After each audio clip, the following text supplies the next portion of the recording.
தான் நான் அன்பாக கேட்டுக்கிறேன் உங்கள்கிட்ட. நீங்கள் உங்களுக்காக வராட்டி கூட உங்கள் பிள்ளைகளை நேசிப்பது உண்மை என்றால், உங்கள் பிள்ளைங்க ஆசீர்வாதமாக இருக்குன்னு நினச்சிங்கன்னா, சத்துரு அவனை தொடக்கூடாதுன்னு நினச்சிங்கன்னா, தயவு செய்து சபை ஆராதனையை தவற விடாதிருங்கள். ஒரு ஆமேன் சொல்லுவோமா? அபிஷேகம் இல்லாமல் எதையுமே செய்ய முடியாது. கர்த்தருக்கு ஸ்தோத்திரம் உண்டாவதாக. அபிஷேகம் இல்லாமல் எதையும் செய்ய முடியாது. இருக்கிறீங்களா? இன்னைக்கு சில சபைகளில் நிறைய பணம் இருக்கிறது, ஆனால் இந்த சபையில் ஒன்று இருக்கிறது. நான் கர்த்தருடைய நாமத்தில் சொல்கிறேன், இந்த சபையில் உங்களை வளர்க்கத்தக்கதான அபிஷேகம் இருக்கிறது. இந்த சபையில் உங்களை உயர்த்தத்தக்கதான அபிஷேகம் இருக்கிறது. இந்த சபையில் உங்களை வழிநடத்தக்கூடிய அபிஷேகம் இருக்கிறது. இந்த சபையில் நீங்கள் மார்க்கம் தப்பி தவறி போக கூடாதபடிக்கு சரியான ஆலோசனையை கொடுக்கிற ஆவியானவர் இங்கே இருக்கிறார். ஹல்லேலூயா சொல்லுவோமா? சரி, இன்றைய செய்திக்குள்ளாய் கடந்து போகலாம். ஒரு வாசியுங்கள். இன்றைய செய்திக்கென்று வாசிங்க. நியாயாதிபதிகளின் புஸ்தகம் 16ஆம் அதிகாரம் 22வது வசனம். இது வரைக்கும் சொன்னது புரிஞ்சுதா? உங்களுக்கு புரிஞ்சுதா? அபிஷேகம் தான் எல்லாமே. Not your education, not your properties, not your relationships. It is the anointing that takes you to higher realm. Amen. In a newer echelon, if you want to go reach the highest point in your life, only through anointing. சரி, வாசிங்க 16:22. நல்லா கவனிக்கணும். அவன் தலைமயிர் சிரைக்கப்பட்ட பின்பு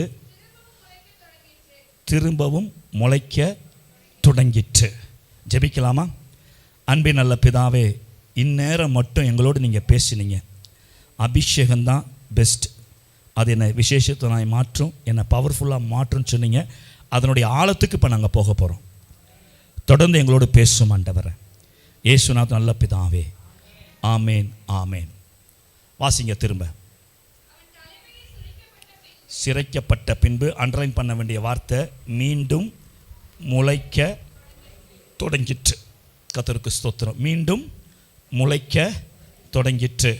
எப்போ நசரேய விரதத்தை அவன் இழந்து போய் அவன் முடி சிரைக்கப்பட்டதோ, தேவன் அவனை விட்டு நீங்கி விட்டார். தேவன் அவனை விட்டு போயிட்டாரு. தேவன் அவன் கூட இல்லை. தேவன் சொன்ன ஒன்றை அவன் செய்யாது போனபடியினாலே, உங்கள் இருதயத்துக்கு அது தெரியும், நான் சொல்ல வேண்டியதில்லை. எது என்னை தேவனை விட்டு தூரமாய் வைத்திருக்கிறது? தூக்கமாக இருக்கலாம், அதீத உணவு உட்கொள்கிறதா இருக்கலாம். நீங்கள் நம்பணுன்றதுக்காக இல்லை, என்னுடைய மேக்ஸிமம் ஸ்லீப் ஒரு நாளைக்கு 4 மணி நேரம் தான். 4 hours 4.5 hours மேக்ஸிமம் 4.5 hours தான். வேலைக்கு போகலை அப்படி சொல்லி தூங்குறதெல்லாம் கிடையாது. நீங்கள் நைட்டு 12 மணிக்கு கொடுங்க, ஒரே காலை தூக்குவோம் ஃபோனை. நான் நைட்டு 12 மணிக்கு கூப்பிடுங்க, ஒரே காலை நான் அட்டன் பண்ணுவேன். ஆகவே நான் சொல்கிறேன், அருமையான தேவனுடைய பிள்ளைகளே, அபிஷேகம் அவனை விட்டு நீங்கிட்டு. தேவன் போயிட்டாரு, அபிஷேகம் போயிடுச்சு. இங்கே வசனம் சொல்லுது, மீண்டும் முளைக்க தொடங்கிற்று. ஒருவேளை உங்களை தூக்கத்தினால தேவனோட தூரமாக போயிருக்கலாம். இன்னும் வாரம் சண்டே சர்ச்சுக்கு போகணுமா? என்ன அவசியம்? ஜென்ம சுபாவமில் கணவன் அப்படி தான் சொல்லுவான். ஜென்ம சுபாவம் பிள்ளைமா, உனக்கு வேறு வேலை இல்லை, எப்போ பார்த்தாலும் சர்ச்சை பைத்தியம் முடிச்சு போச்சாமா உனக்கு. ஜென்ம சுபாவம் உள்ள பிள்ளைகள் அப்படி தான் பேசுவார்கள். ஆனால் உனக்கு தெரியணும், சபைக்கு போனால் தான் என் அபிஷேகம் பெருகும், சபைக்கு போனால் தான் என் பிள்ளைங்க நல்லா இருப்பாங்க. ஹல்லேலூயா. அப்போ அவங்க சொல்லுவாங்க, சிலர் அதை கேட்டுட்டு வீட்டில் உட்காந்துருவாங்க. அல்ல, கணவன் ரட்சிப்பில் இருந்தாலும் சில கணவன்மார் எப்படி இருப்பாங்கன்னா, பிள்ளை தூங்கட்டும், பிள்ளை என்ன பண்ணட்டும், தூங்கட்டும் அப்படின்னுவாங்க. இல்லை, கிடையாது. நம்ம அதற்கு ஒத்துக்கொள்ளக்கூடாது. என் பிள்ளை கர்த்தரை அறியணும், என் பிள்ளை கர்த்தரில் வளரணும். பிள்ளை பார்க் கூப்பிட்டா சாயந்தரம் கூட்டு போங்க, பிள்ளை வெளியே கூட்டு போங்க. வேணான்னு சொல்ல ஐஸ்கிரீம் பட்டா வாங்கி கொடுங்க. ஆனால் சண்டே கிளாஸ் போக மாட்டேன்னு சொன்னால் காலு கீழே முட்டியில் போடுங்க. உங்கள் பிள்ளை நாளைக்கு நல்லா இருக்குன்னு நினச்சிங்கன்னா, எனக்கு அவசியம் இல்லை, உங்கள் பிள்ளை அடித்து எனக்கு என்ன சந்தோஷம் கிடைக்க போகுது? உங்கள் பிள்ளைங்க நாளைக்கு சபைக்கு தூணாக கர்த்தருக்கு தூணாக இருக்கணும்னா, நாளைக்கு உலக பிள்ளைகளோடு சேர்ந்து கெட்டு போகாமல் இருக்கணும்னா, நான் சொல்கிறேன் அருமையான தேவனுடைய ஜனமே, உங்கள் பிள்ளைங்க சண்டே கிளாஸை மிஸ் பண்ண அவங்க உலகத்துக்குள்ளே போய் கொண்டு இருக்கிறார்கள். உலகத்தில் இருக்க நண்பர்கள் நல்லவர்கள் அல்ல. சிலர் போதைப் பொருளுக்கு அடிமையாக இருக்கிறார்கள், சிலர் குடிக்கு அடிமையாக இருக்கிறார்கள், சிலர் சூதாட்டத்துக்கு அடிமையாக இருக்கிறாங்க. இன்னைக்கு உங்கள் பிள்ளை நல்லா இருக்கலாம், நாளைக்கு அப்படிப்பட்ட ஒருவனோடு சேர்ந்து ஒரு பெக் என்று மாறி அது ஒரு மொடா குடியினாக சிங்கமாக மாறலாம், அல்லது ஒரு சீட்டாட்டம் தான் என்று சொல்லி அது காசு வைத்து விளையாடுகிற அளவுக்கு மாறிடலாம். உங்கள் மேலே இருக்கிற அபிஷேகம் உங்கள் பிள்ளைங்களை காப்பாற்றும். ஆமென் சொல்லுவோமா? கர்த்தருக்கு ஸ்தோத்திரம் உண்டாவதாக. இன்று சிம்சோனை போல ஒன்றும் இல்லாமல் ஒருவேளை எல்லாம் ஜெபத்தை இழந்திருக்கலாம். இதுதான் ரீசன் இல்லை, there are thousands of reasons. அப்போ ஜெபம் இல்லை, உபவாசம் இல்லை, வேத வாசிப்பு இல்லை, சபை கூடி வருதல் இல்லை, அப்படிலாம் இருந்தீங்கன்னா உங்களால் அபிஷேகத்தில் வளரவும் முடியாது, விசேஷத்தொழிலாய் மாற முடியாது, உங்களால் வல்லமை உள்ள பாத்திரங்களாக மாற முடியாது. உங்கள் மேலே அபிஷேகம் இருக்கிற வரைக்கும் உங்கள் குடும்பம் பாதுகாக்கப்படும். உங்கள் மேலே அபிஷேகம் இருக்கிற வரைக்கும் உங்கள் குடும்பத்தில் ஒருத்தனும் ஒன்றும் செய்ய முடியாது. நல்லா கவனிங்க. கர்த்தருக்கு ஸ்தோத்திரம் உண்டாவதாக. நீங்கள் ஸ்பெஷல் அண்ட் பவர்ஃபுல்னு எத்தனை பேர் விசுவாசிக்கிறீங்க? கர்த்தருக்கு முன்பு எனக்கு இல்லை, கர்த்தருக்கு முன்னாடி நீங்கள் ஸ்பெஷல் எத்தனை பேர் விசுவாசிக்கிறீங்க? நீங்கள் பவர்ஃபுல் என்பது எத்தனை பேர் விசுவாசிக்கிறீங்க? ஒரு ஆமென் சொல்லுவோமா? சரி, கவனிங்க. கர்த்தருக்கு ஸ்தோத்திரம் உண்டாவதாக. முடி மீண்டும் முளைத்தது. இது எதற்கு அடையாளம்னா, அபிஷேகம் மீண்டும் ஊற்றப்பட்டது. தேவன் அவனிடத்தில் திரும்பினார். அவனை விட்டு விலகி போன தேவன் அவனிடத்தில் அவர் திரும்புகிறார். கர்த்தருக்கு ஸ்தோத்திரம் உண்டாவதாக. இந்த முடி முளைத்தது எதற்கு அடையாளம்? இந்த முடி முளைத்தது 2 காரியத்துக்கு அடையாளம். இந்த முடி முளைத்தது அபிஷேகம். இந்த அபிஷேகத்துக்கு அடியில் கீழே 2 காரியங்கள் இருக்குது. ஒன்று கிருபை. தேவன் உங்களுக்கு கொடுக்கிற ஒரு புதிய கிருபையை குறித்து, ஒரு புதிய வல்லமையை குறித்து இது பேசுகிறது. மீண்டும் முடி முளைத்தது அபிஷேகம். ஆவியானவர் திரும்ப அவனுக்குள் வருகிறார். அபிஷேகம் எதை குறிக்கிறது? தேவன் கொடுக்கிற ஒரு புதிய கிருபையை கொடுக்கிறது. தேவன் உங்களுக்கு கொடுக்கிற ஒரு புதிய வல்லமையை இது குறிக்கிறது. அல்லேலூயா. கர்த்தருக்கு மகிமை உண்டாவதாக. ஒருவேளை இன்னைக்கு நீங்க மன சோர்ந்து போயிருக்கலாம். நான் சொன்ன பழைய ரீசன்ஸ்லாம் விட்டுருங்க, ஒரு புதிய காரியத்துக்குள்ளே கடந்து போகலாம். ஒருவேளை நீங்கள் சில காரியங்கள் வாழ்க்கையில் தோற்று போயிருக்கலாம், சில காரியங்களை துவண்டு போயிருக்கலாம், சில காரியங்கள் உங்களை பின்வாங்க வைத்து இருக்கலாம். நீங்கள் தொடர்ந்து போய் அதனால் உபவாசிக்காமல், ஜெபிக்காம, அல்லது கர்த்தருக்கு ஸ்தோத்திரம் உண்டாவதாக நீங்கள் வேதம் வாசிக்காமல் இருந்திருக்கலாம். ஆனால் இன்று என் தெய்வம் உங்களுக்கு சொல்ல விரும்புகிற வார்த்தை, மீண்டும் முடி முளைத்தது என்பதற்கு அடையாளமாக மீண்டும் உன்னை அபிஷேகம் பண்ண விரும்புகிறேன், மீண்டும் உனக்கு புதிய கிருபையை கொடுக்க விரும்புகிறேன், மீண்டும் உனக்கு புதிய வல்லமையை நான் உனக்கு தரிப்பிக்க விரும்புகிறேன். ஆமென் சொல்லுவோமா? ஹல்லேலூயா. கர்த்தருக்கு ஸ்தோத்திரம். இதனால் அந்த கிருபை அபிஷேகம் யோவான் சுவிசேஷம் கடைசி செய்தியின் கடைசியில் நான் உங்களுக்கு சொல்கிறேன். கர்த்தர் மகிமைப்படுவாராக. இப்போ சிம்சன் வாழ்க்கைக்கு திரும்ப வருவோம். மீண்டும் முடி முளைக்க தொடங்கினது. எந்த நிலைமையில் இருந்தான் என்பதை நீங்கள் யோசிக்கணும். சிறையிலே ஒரு கைதியாக இருக்கிறான். கைதியாக இருக்கிறது கூட பரவாயில்ல, பஃபுனாக மாற்றிட்டாங்க. எங்க ஒரு பஃபுனா இருக்கிறதெல்லாம் பெரிய விஷயம். சிங்கத்தை கூண்டுக்குள்ளே கொண்டு வந்து ரிங் மாஸ்டர் ஒரு குச்சியை வச்சு அதை வித்த காட்ட வைக்கிறான். பார்த்தீங்களா? ஏதோ ஒரு சில இன்சிடென்ட் நடக்கலாம். இப்போ சிங்கத்தை கூண்டில் அடைச்சிட்டான், பெலிசில் அடைச்சிட்டாங்க.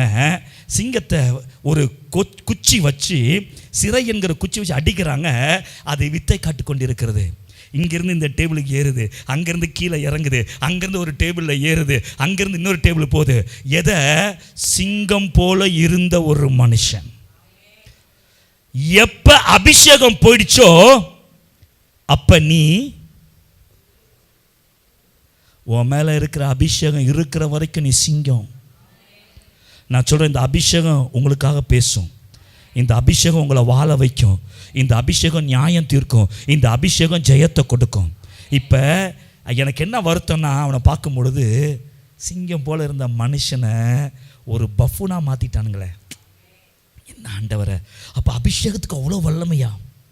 நீங்கள் இவன் சிம்சோன் வாழ்க்கையை எங்கே ஒப்பிட்டு பார்க்கணும்னா, யோபு கூட ஒப்பிட்டு பார்க்கணும். அவன் வாழ்ந்த வாழ்க்கை எப்படிப்பட்ட வாழ்க்கை தெரியுமா? யோபின் புஸ்தகம் 29ஆம் அதிகாரம். சீக்கிரம் வாங்க. யோபு 29ஆம் அதிகாரம். கொஞ்சம் வேகமாக வாசிச்சா நான் 5 நிமிஷத்தில் முடிச்சிடுறேன். 6 முதல் 9 வசனங்கள் ஃபாஸ்ட்டாக வாசிங்க. எல்லாம் கவனிங்க. என் பாதங்களை நான் நெய்யினால் கழுவினேன். கண்மலையிலிருந்து எனக்கு எண்ணெய் தண்ணீர் எண்ணெய் போல புரண்டு வந்தது.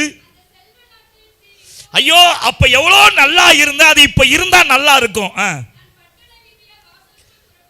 கவனிக்கணும். சிங்கம் பட்டணத்து வீதியின் வாசல்களை வருகிறது. ஐயா, சிம்சோன், இது யோபை பத்தி பேசுறோம். சிம்சோன் நடந்து வரும் பொழுது வாலிபர்கள் தங்களை ஒளித்துக் கொண்டார்கள். சிம்சோன் வரான், சிங்கம் வருதுரா. ஒருத்தனுக்கும் தைரியம் கிடையாது. சிம்சோனை சீண்டுவதற்கு இஸ்ரவேலில் ஒருவன் பிறக்கவில்லை. சிம்சோனை சீண்டுவதற்கு எதிரிகளில் ஒருவன் பிறக்கவில்லை. அவனை சீன்றதுக்கு யாருக்குமே தைரியம் கிடையாது. ஏன் தெரியுமா? சிங்கத்துக்கு ஒத்த ஒரு அபிஷேகம் அவனுக்குள்ளாய் இருந்தது. வாசிங்க சிஸ்டர் சீக்கிரம். முதியோர் எழுந்திருந்து நிற்பார்கள். கவனிக்கணும், பிரபுக்கள் பேசுகிறத நிறுத்தி, அபிஷேகம் இருக்குது, தங்கள் வாயை பொத்திக் கொள்வார்கள். சிம்சோன் நடந்து வரான். பெலிஸ்த பிரபுகள் பார்க்கிறார்கள், ஏதாவது பேசி நம்மளை ஏதாவது பண்ணிட போறான். என் வாய் வர கொஞ்சம் நீளம். ஹலோ, சிலருக்கு வாய் நீளம் தெரியுமா? ரொம்ப ஜாஸ்தி நீளம். அப்போ பிரபுக்கள் என்ன சொல்கிறாங்க? ஏதாவது பேசி என்ன ஏதாவது பண்ணிட போகிறான். அப்போ என்ன வருத்தம்னா, எனக்கு அதை வாசிக்கும்போது சிங்கத்துக்கு ஒத்த மனுஷன்டா அவன் நடக்கும்போது பிரபுக்கள் பேச பயப்படுறாங்க. வாலிபர்கள் ஒழித்துக்கொள்ள அப்படிப்பட்ட நிலைமையில் இருந்த ஒருத்தனை, இது வேணா நான் சொல்கிறது உங்களுக்கு ஜோக்கு மாதிரி தெரியலாம், அந்த இடத்துக்கு இறங்குனா தான் அந்த வலி உங்களுக்கு புரியும். அபிஷேகம் இல்லை, ஒருத்தன் ஆட்டி வித்து கொண்டு இருக்கிறான். இப்போ ஆண்டவர் சொல்றாரு, நான் மீண்டும் முடி முளைத்ததற்கு ஒப்பாக உன் மேலே என் அபிஷேகத்தை ஊற்ற போகிறேன், ஒரு புதிய கிருபையை கொடுக்க போகிறேன், ஒரு புதிய வல்லமையை உன் தலையிலே நான் வைக்க போகிறேன். அல்லேலூயா. இது சிம்சோனுக்கு அல்ல. பக்கத்தில் பார்த்து சொல்லுங்க, உங்களை நிந்தித்தவள் நிமித்தம் கர்த்தர் என்று உங்களோடு பேசிக்கொண்டிருக்கிறார். இது உங்களுக்கு சொல்லப்பட்ட வார்த்தை. நீ இதை ஏற்றுக்கொண்டாலும் சரி, நீ தூர தூக்கி போட்டாலும் சரி, நான் என் கையை கழுவுறேன். என் கர்த்தர் சொல்றாரு, உன்னை குறித்து தூஷணமாய் பேசினவர்கள் உன்னை குறித்து அற்பமாய் எடை போட்டிருப்பாங்க. நீ என்ன செஞ்சிட முடியும்? உன்னால என்ன செய்ய முடியும்? நீ யாரை என்ன பண்ணிடுவ நீ அப்படின்னு சொல்லியிருப்பார்கள். இன்று என் ஆண்டவர் சொல்லுகிறார், முடி முளைத்ததற்கு ஒப்பாக கர்த்தர் உன்மேலே புதிய கிருபையையோ புதிய அபிஷேகத்தை ஊற்றுகிறார் என்று நான் உனக்கு சொல்லுகிறேன். ஹல்லேலூயா. நான் உண்மையாக சொல்கிறேன், அருமையான தேவனுடைய பிள்ளைகளை, இது ஏதோ சிம்சோனை குறித்து நான் பேசலை. உங்களை நிந்தித்தவர்கள் முன்பதாக கர்த்தர் என்ற ஒரு புதிய கிருபையை உங்கள் மேலே ஊற்ற போகிறார். உங்களை நிந்தித்தவர்கள் முன்பதாக கர்த்தர் உங்கள் மேலே ஒரு புதிய அபிஷேகத்தை வைக்க போகிறார்.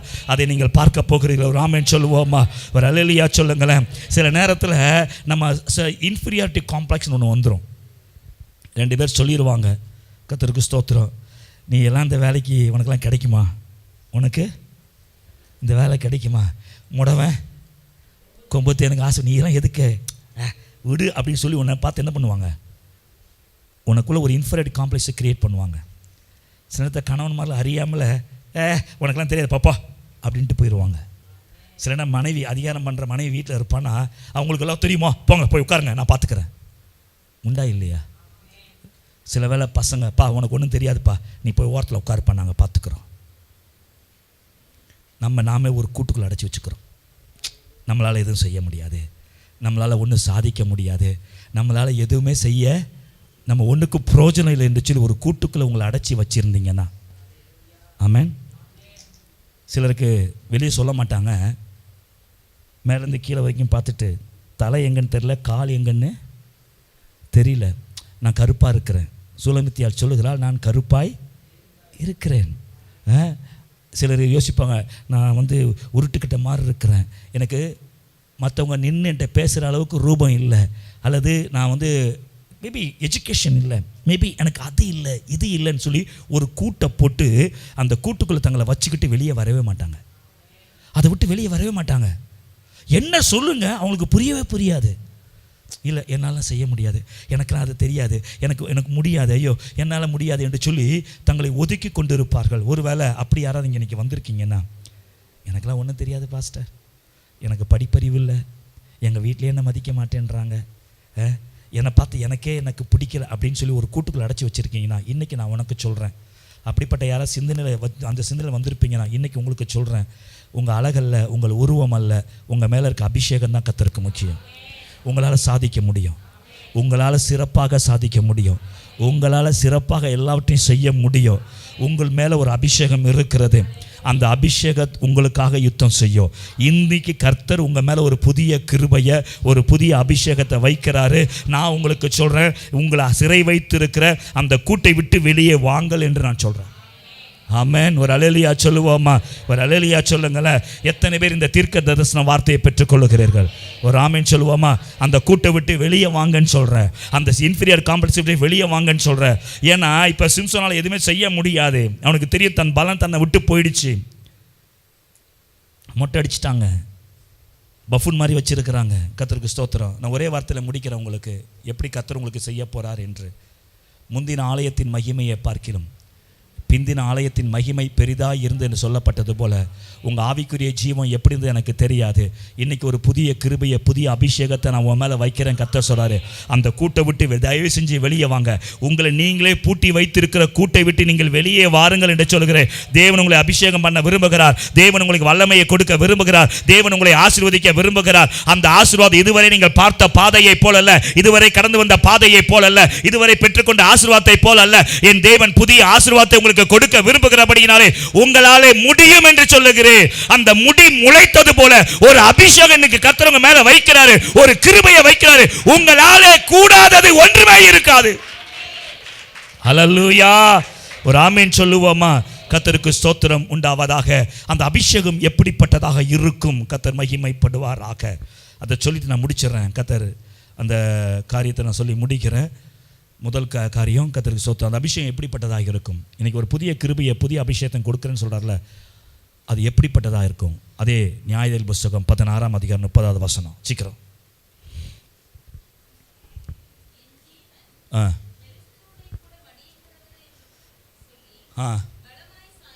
பலமாய் சாய்க்க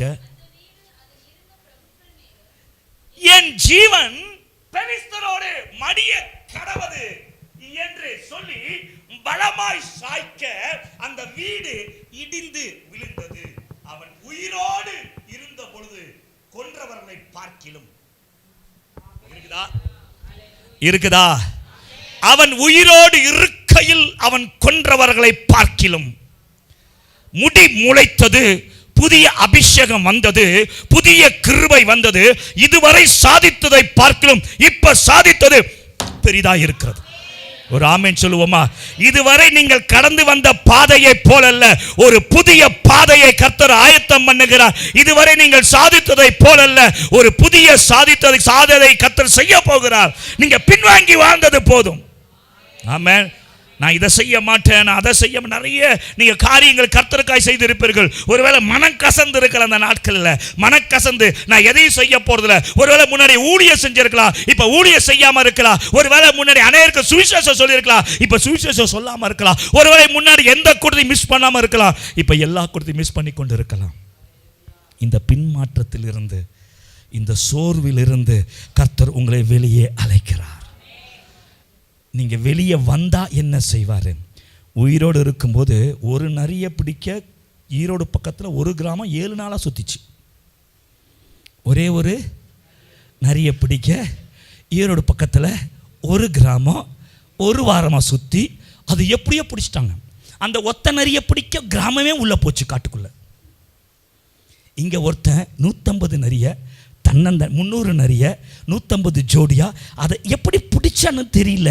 அபிஷேகம் பிடிக்க வைத்தது. பிடிச்சது பெரிய விஷயம் இல்லை, ரெண்டையும் நிற்க வச்சு கட்டுனாம் பாரு. இருக்கிறீங்களா? உன் வீட்டில் இருக்க பிள்ளைய சமாளிக்கிறதுக்குள்ள மேல் மூச்சு. இருக்கிறீங்களா? இம்முவை ஒரு பக்கம் தள்ளிட்டு வரதுக்குள்ள டிம்மு ஒரு பக்கம் வந்துடுறான். டிம்முவை சமாளிச்சு வரதுக்கு இம்மு ஒரு பக்கம் ஏறுறான். இவன் அங்கே ஏறான், இறக்கி விட்டா இது இங்கே ஏறுது. இவனை இறக்கி விட்டு வர்றதுக்குள்ள அப்பா. இருக்கிறீங்களா? இப்போ ரெண்டுத்தையும் ஒன்றா சேர்க்கப்படுறதே இல்லை. ஏன்னா ரெண்டு ஒரு மரத்தில் ஏறுது, ரெண்டு ஒரே பொருளை கேட்குது, ரெண்டும் அடிச்சுக்குது. ஆனால் அப்பப்போ கட்டி பிடிச்சிக்குது. கணவன் மனைவி அப்பப்போ அடிச்சுக்குது, சண்டை நிறைய போட்டுக்குது. நிறைய வீட்டில் நிறைய சண்டை இருக்கும், கொஞ்சம் அன்பு இருக்கும். நான் சொல்லட்டுமா? அன்பு நிறைய இருக்கணும், சண்டை இருக்கணும். சண்டை இருக்கணும், இல்லைன்னா அன்பு தெரியாது. அப்போ தான் உரசி பார்க்க முடியும். சண்டை வந்தால் தான் தெரியும் டீ போட்டு கொடுக்குறாளா இல்லையான்னு, சண்டை போட்டால் தான் தெரியும் சாப்பாடு கொடுப்பாளா இல்லையான்னு. சரி, சப்ஜெக்ட்டுக்கு வருவோம். 300 நரியை பிடிச்சி கட்டுறது சாதாரண விஷயம் இல்லை. சாதித்தான் உயிரோடு இருக்கும்போது. நீங்கள் சாதிக்கணும்னா அபிஷேகம் வேணும். ஆமென். அந்த பெரிய கேட்டை, கோட்டை கேட்டை தோல் மேலே தூக்கி வச்சுட்டு போனான். நான் உங்களுக்கு பெர்மிஷன் கொடுக்குறேன், முடிஞ்சால் அந்த இந்த டோரில் ஒன்றை கழட்டி தோல் மேலே வச்சு நீங்கள் அந்த பஞ்சார ஹில் கேட் வரைக்கும் போயிருங்க பார்க்கலாம். இந்த ஒத்த டோரை கழட்டி நெட்டை கழட்டி கொடுத்துருங்க. யாராவது போகிறான்னா டக்குன்னு ஸ்க்ரூ போட்டு கழட்டி கொடுங்க. இதை ஒத்த தலைமையில் வச்சுட்டு பஞ்சார ஹில் வரைக்கும் போயிருங்க. நீங்கள் அப்படிப்பட்ட காரியங்களை செய்தான். இருக்கிறீங்களா இல்லையா? ஒரு ஆமேன் சொல்லுவோமா? சிங்கத்தை அப்படியே பேப்பர் கிழிக்கிற மாதிரி கிழிச்சான். ஆனால் பைபிள் என்ன சொல்லுது? இதெல்லாம் நீ செஞ்சப்பா, நல்லா ஊழியம் செஞ்ச, நல்லா ஓடுன, நல்லா ஜெபம் பண்ண, இப்போ பின்வாங்கி உட்கார்ந்துருக்கிற. இன்றைக்கி கர்த்தர் சொல்கிறாரு, புதிய கிருபையை தரேன், புதிய அபிஷேகத்தை கொடுக்குற. அது எப்படி இருக்குன்னா, நீ 300 நரியை பிடிச்சி கட்டினதை பார்க்கலும் பெருசாக இருக்கும்.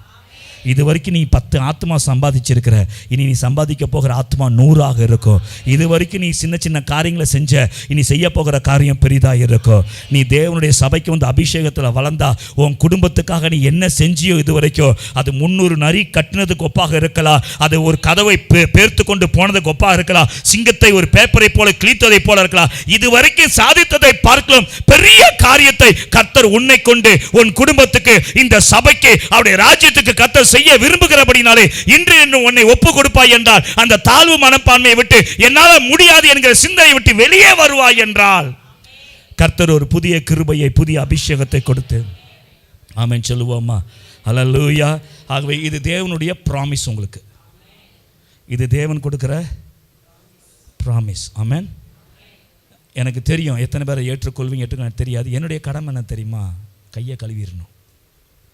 நான் ஒவ்வொரு வாரம் நினைப்பேன், ஒரு பத்திரத்தை கொண்டு வந்து நீங்கள் கொடுத்து சொன்ன வார்த்தையை சொல்லிட்டேன், கீழ்ப்படிஞ்சாலும் கீழ்ப்படியாட்டி நீங்களாச்சு அவங்களாச்சும் சொல்லி கையை கழுவணும்னு நினைக்கிறேன். இன்றைக்கி நான் மனசார என் கையை கழுவுறேன். ஆமென். கர்த்தர் உங்களுக்கு புதிய கிருபையை, புதிய அபிஷேகத்தை கொடுக்கிறாரு. இது வரைக்கும் செய்ததை பார்க்கலும் பெரிய காரியங்களை உங்களை கொண்டு கர்த்தர் செய்ய விரும்புகிறார். கர்த்தருக்கு மகிமை உண்டாவதாக. ஒரு ஆமென் சொல்லுவோமா?